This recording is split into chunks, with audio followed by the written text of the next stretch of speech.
എനിക്ക് മുന്നിലിരിക്കുന്ന ഈ ഡയറികൾ അതെല്ലാം തന്നെ ഒരു മനുഷ്യന്റെ ഒരു ആയുസ്സിലെ കണക്കുകളും മറ്റും എഴുതി വെച്ചതാണ്. എന്ന് വെച്ചാൽ ജീവിതത്തിൽ എത്ര രൂപ, ഇനിയിപ്പോൾ 10 രൂപയാണെങ്കിൽ പോലും ആ ചിലവഴിച്ച തുക എന്തിനെല്ലാം ചിലവഴിച്ചു, എന്തെല്ലാം സംഭവങ്ങളുണ്ടായി എന്നൊക്കെ ജീവിതത്തിൽ സംഭവിച്ച സംഭവവികാസങ്ങളൊക്കെ എഴുതി വെച്ച ഒരു ഡയറികളാണിത്. 1973 മുതലുള്ള കണക്കുകളും കാര്യങ്ങളൊക്കെ ഇതിനകത്തുണ്ട്. നമുക്കറിയാം, നമ്മളൊക്കെ ഇപ്പോൾ ഗൂഗിൾ പേ മറ്റൊക്കെ ഉപയോഗിക്കുന്നതാണ്. എത്ര രൂപ 10 രൂപ 20 രൂപ അങ്ങനെ ചെയ്തു പോവുകയാണ്. എത്ര രൂപ ചിലവാക്കി അല്ലെങ്കിൽ എത്ര രൂപ വരവ് വന്നു എന്ന് സംബന്ധിച്ചൊന്നും വ്യക്തമായൊരു കണക്കൊന്നും ഇപ്പോഴത്തെ തലമുറയ്ക്കില്ല എന്നുള്ളതാണ്. പക്ഷെ അതിൽ നിന്നൊക്കെ വ്യത്യസ്തമായ ഒരാളെയാണ് നമ്മൾ ഇന്ന് പരിചയപ്പെടാൻ പോകുന്നത്. മലപ്പുറം അരീക്കോട് തെരട്ടമ്മൽ, ഉറങ്ങാട്ടിരി പഞ്ചായത്തിലെ തെരട്ടമ്മലുള്ള മുഹമ്മദ് അലി മാഷ്. അദ്ദേഹത്തിന്റെ ജീവിത കാലത്തുണ്ടായ എല്ലാ കാര്യങ്ങളും അദ്ദേഹം ഇത്തരത്തിലുള്ള ഡയറികളിൽ എഴുതി വെച്ചിട്ടുണ്ട് എന്നുള്ളതാണ്. മുഹമ്മദ് അലി മാഷ് തന്നെ ഇപ്പോൾ നമ്മളൊപ്പം ചേരുകയാണ്. മാഷ് നമസ്കാരം.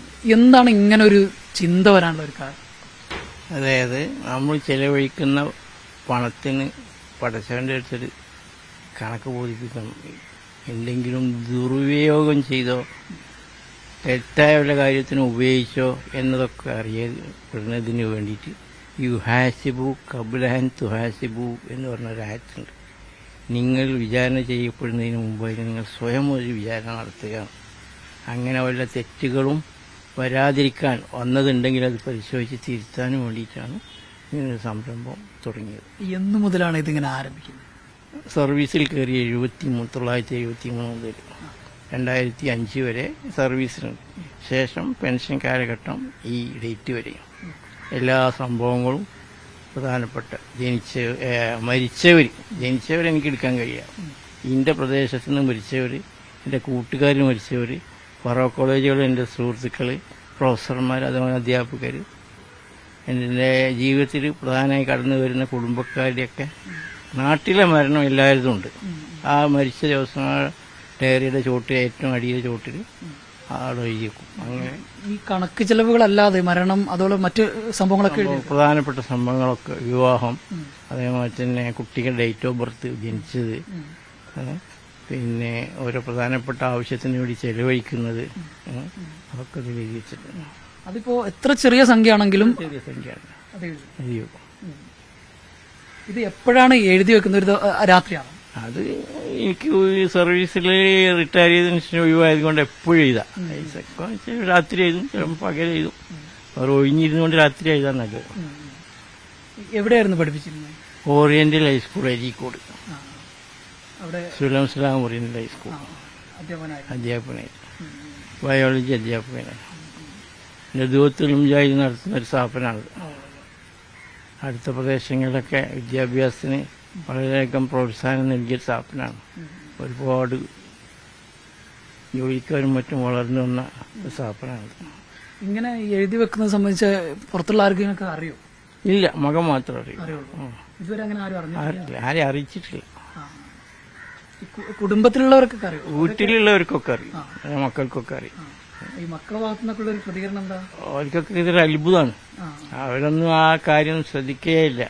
അപ്പം ഞങ്ങളോട് പറയാറുണ്ട്, ഒരു തിരിച്ചുപോക്കിനൊരു ആവശ്യം ഉണ്ടെങ്കിൽ ഇതൊക്കെ എഴുതിയൊക്കെ ഒരു അത്യാവശ്യമാണ്. ഇപ്പോൾ ഞാൻ ഈ നിൽക്കുന്ന വീട് 34 സെന്റ് അന്ന് 3000 റുപ്യക്ക് വാങ്ങിയ, ഇന്ന് 85 ലക്ഷം റുപ്യക്ക് വിടേണ്ടത് ആ സ്ഥലം തന്നെ. അപ്പോൾ അതൊരു താരതമ്യത്തിൽ അറിയണമെങ്കിൽ ഇത് വേണം. ഇപ്പോൾ നമ്മൾ മാംസം വാങ്ങും കടയിൽ നിന്ന്, അന്ന് 5 റുപ്യക്കൊക്കെ മാംസം വാങ്ങി, ഇന്ന് 300 റുപ്യ കൊടുക്കണം. ആ വ്യത്യാസം വേരിയേഷൻ കാണണമെങ്കിൽ ഇതിൽ കൂടെ ഇങ്ങനെ കടന്നു പോകണം.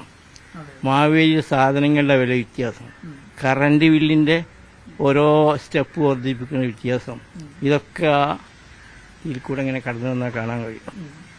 ഈ സർവീസ് കയറിയപ്പോഴാണല്ലോ എഴുതിയേ. അപ്പൊ ആദ്യത്തെ ശമ്പളം വാങ്ങിയത് ഇതിൽ എഴുതിയിട്ടുണ്ടോ? ആദ്യത്തെ ശമ്പളം വാങ്ങിയ പുസ്തകം എന്ത് ചെയ്യുന്ന പറയുക, ഒരു 200 പേജുള്ള പുസ്തകമായിരുന്നു. അത് ഞാൻ സാധാരണ ഡോട്ട് പെന്നോടായിരുന്നു എഴുതിയിരുന്നു.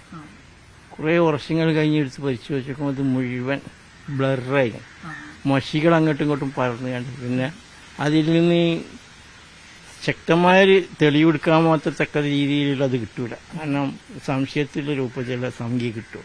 അന്ന് എത്രയായിരുന്നു ശമ്പളം എഴുതി? ആദ്യത്തെ ശമ്പളം എനിക്ക് കിട്ടിയത് 112 റുപ്യ. സർവീസിൽ നിന്ന് പിരിയണമെന്ന് 14,625. അത് 10 വർഷം, അത് 20 വർഷം.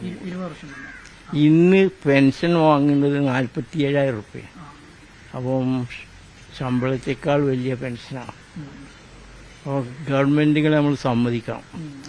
ഈ ഇടുങ്ങിയ അവസരത്തിലും നമ്മുടെയൊക്കെ ശമ്പളം വളർന്നു പോറ്റുന്നതിൽ ഈ ഡയറികൾ ഇങ്ങനെ നോക്കുമ്പോൾ നമ്മുടെ ജീവിതം കൂടിയാണ് ഇതിൽ കാണുന്നത്. കാണും ഓരോ സ്റ്റാൻഡേർഡും. ഈ പുതുതലമുറയോട് എന്താ പറയുള്ളത്? കാരണം അങ്ങനെ കൃത്യമായ കണക്കൊന്നുമില്ലാതെ ചെലവാക്കുന്നത്, പ്രത്യേകിച്ച് ഗൂഗിൾ പേ ഒക്കെ ഉള്ളതാണ്. അത് വളരെ ശോചനീയമാണ് പുതിയ തലമുറയിൽ ചെലവഴിക്കൽ, കണ്ടമാനം ചെലവഴിക്കുക. അത് കുടുംബത്തിലെ അംഗങ്ങളടക്കം. ഞാനപ്പോൾ ആ വീട് എടുത്തത് ഇപ്പോൾ ഞങ്ങൾ ആ വീട് കണ്ടല്ലോ, അന്നൊരു ഏകദേശം ഞാൻ കണക്കെഴുതി വെച്ചത് ഒരു 7 ലക്ഷം റുപ്യ ചിലവായിട്ടുള്ളൂ അന്ന്. അത് 2005 പൂർത്തിയാക്കിയത്. ആദ്യം ചെറിയ പുരയായിരുന്നു ഓടിട്ട്, പിന്നെ പൊളിച്ചിട്ടാണ് അതുണ്ടാക്കിയത്. ഇന്നിപ്പോൾ അത് ഉണ്ടാക്കണമെങ്കിൽ ഒരു 50 ലക്ഷം റുപ്യ വേണ്ടി വരും. അപ്പോൾ ആ ഒരു വേരിയേഷൻ നമുക്ക് ശരിക്കും മനസ്സിലാക്കി. ലിവിങ് ഓഫ് സ്റ്റാൻഡേർഡ്, നമ്മൾ എവിടെയായിരുന്നു, നമ്മളിപ്പോൾ എവിടെ എത്തിയിട്ടുണ്ട്, ഇത്രമാത്രം പുരോഗതി ദൈവം തന്നിട്ടുണ്ട്, അതിനൊക്കെ ശുക്ർ ചെയ്യുന്നുണ്ടോ എന്ന് കൂടി പരിശോധിക്കാനുള്ളൊരു ആൻഡാണിത്. അതായത് ഇപ്പം ഇന്നത്തെ ദിവസവും എഴുതി വെക്കും, ഇന്നത്തും എഴുതി വെക്കും. അത് ജീവിതകാലം അവസാനം വരെ അങ്ങനെ തന്നെ തുടരാൻ, ഇൻഷാ അല്ലാഹ് അങ്ങനെ തുടർന്ന് ആരോഗ്യമുള്ള കഴിയണ വരെ എഴുതി വെക്കാൻ ഉദ്ദേശിക്കണം. അങ്ങനെ തന്നെ പോകാനാണ്. ഏതായാലും ഈ പുസ്തകം എന്ന് പറയുന്നത് വെറും കണക്കുകൾ മാത്രം എഴുതിയ പുസ്തകമല്ല. കാരണം അദ്ദേഹത്തിന്റെ ജീവിതം കൂടിയാണ്. 1973 എഴുതി തുടങ്ങി, ഇന്നും അത് തുടരുന്നു എന്നുള്ളതാണ്. അപ്പോൾ അന്നത്തെ മാർക്കറ്റ് വാല്യൂം അല്ലെങ്കിൽ അന്നത്തെ വിനിമയ നിരക്കും ഇന്നത്തെ വിനിമയ നിരക്കും ഒക്കെ കൃത്യമായി പഠിക്കാനും നമ്മുടെ ജീവിതം എവിടെ എത്തി എന്നൊക്കെ മനസ്സിലാക്കാനും ഒക്കെ ഇത് ഉപകരിക്കും എന്നുള്ളത് തന്നെയാണ്. അടക്കക്ക് വിറ്റാൽ എന്ത് വില കിട്ടുന്നു കാൽക്കുലേറ്റ് ചെയ്തിട്ടാണ് എഴുതും. 2 റുപ്യ 75 പൈസ വരെ ഒരു അടക്കക്ക് എനിക്ക് കിട്ടിയിട്ടുണ്ട്. അതൊരു അത്ഭുതമാണ്. സാധാരണ അടക്കക്ക്, കൊട്ടടക്കല്ല, കൊട്ടടക്കക്ക് അതിന്റെ മീതെ ഓരോന്നിനും തൂക്കും, അതിന്റെ ആവറേജ് കൊടുത്ത ഒരു അടക്കക്കുണ്ട്, ഒരു തേങ്ങക്കുണ്ട്, ഒരു കണക്ക് കൂട്ടി ചെയ്തിട്ട് എല്ലാം തേങ്ങ വരിക്കാൻ കൂലി കൊടുത്തത്, അത് പൊളിക്കാനുള്ള ചിലവ്, അത് വെട്ടാനുള്ള ചിലവ്, അല്ലെങ്കിൽ അത് ട്രാൻസ്പോർട്ട് ചെയ്ത് വിൽക്കാനുള്ള ചിലവ്, വിറ്റിട്ട് കിട്ടിയത് എത്ര, ചിലവ് എത്രയല്ല, അത് വരുമാനം എത്ര, കൂലി എത്ര കൊടുത്തെന്നൊക്കെ അതിന് ശരിക്കും കണക്ക്. ചില സമയത്ത് കൂലി കൊടുത്ത അത്ര വരുമാനമില്ലാത്ത സങ്കടങ്ങളും അതിലുണ്ട്. അതോടൊപ്പം വേറൊരു കാര്യം കൂടി ചോദിക്കട്ടെ, ഇപ്പം അന്ന് സ്വർണത്തിനൊക്കെ എന്തായിരുന്നു അല്ലെ? ഇപ്പൊ ഏതാണ്ട് അന്ന് സ്വർണത്തിന് ഏകദേശം ഞാൻ എൻ്റെ ഭാര്യന്റെ സ്വർണം വിറ്റ് 400 റുപ്യക്ക്. ഒരു കുറച്ച് പണ്ടം, ഒരു കുറച്ച് 5-8 പവൻ അന്ന് ഒരു ആവശ്യത്തിന് വേണ്ടി വിൽക്കേണ്ടി വന്നു. അന്ന് 400 റുപ്യ. അത് ഏകദേശം 78-80 കാലത്താണ്. ഇന്നിപ്പോൾ 88 ഇന്നത്തെ വില. അപ്പം അത് തന്നെയാണ് ഈ പുസ്തകങ്ങൾ നിറയെ അദ്ദേഹത്തിന്റെ ജീവിതത്തിന്റെ കണക്കുകളാണ് എന്നുള്ളതാണ്.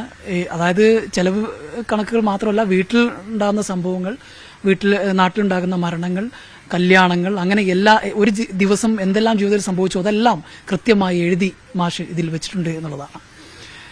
അനുരൂപ് ചിക്കോടിനൊപ്പം ജംഷീർ കൊടിഞ്ഞി, മീഡിയ 1 മലപ്പുറം.